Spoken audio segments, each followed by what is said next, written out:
il ne faut pas exposer une zone inflammatoire au soleil. Et l'inflammation après une séance dure quelques jours, typiquement 3 jours. Si la séance s'est passée normalement, en 3 jours, il n'y a plus d'inflammation.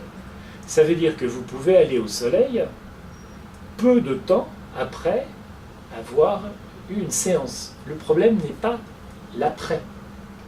C'est si vous allez au soleil, vous resterez bronzé plus de 3 mois. Et donc vous allez arriver à la séance suivante, qui doit avoir lieu dans les 3 mois et pas dans l'année, bronzé.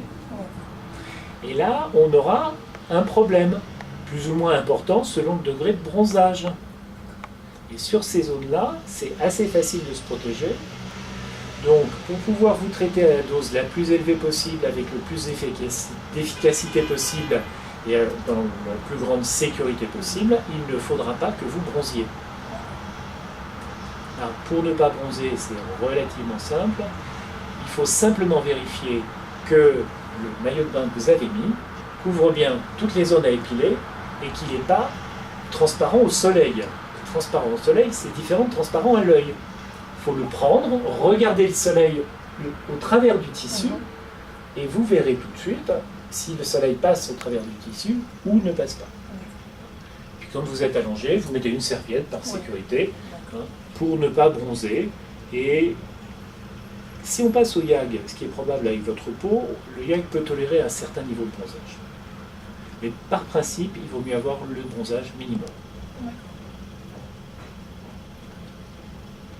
On va faire en salle un examen et le test dans quelques minutes. Là, je vais donner des paramètres.